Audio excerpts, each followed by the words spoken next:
बिस्मिल्लाहिर्रहमानिर्रहीम अस्सलाम वालेकुम वरहमतुल्लाहि वबरकातुहू। आज हम बात करेंगे कि वज़ू के मकरूहात कितने हैं और कौन कौन से हैं। तो वज़ू में जो मकरूहात हैं वो हैं 4। जिस तरह वज़ू में फ़राइज़ 4 हैं, बिल्कुल इस तरह वज़ू में जो मकरूहात हैं वो भी क्या हैं, 4 हैं। पहले नंबर पर जो मकरूह हैं वो है नापाक जगह पर बैठकर वज़ू करना, ही क्या है, मकरूह है। इस तरह दूसरे नंबर पर हैं सीधे हाथ से नाक साफ़ करना, ये भी क्या है, मकरूह है।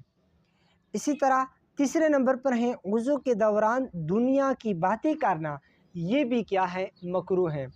इसी तरह चौथे नंबर पर हैं सुन्नत के खिलाफ़ वज़ू करना, ये भी क्या है, मकरूह है। तो ये 4 मकरूहात वज़ू हमने बयान की। अगले वीडियो में इंशाअल्लाह बात करेंगे कि वज़ू के नवाक़िस कितने हैं और कौन कौन से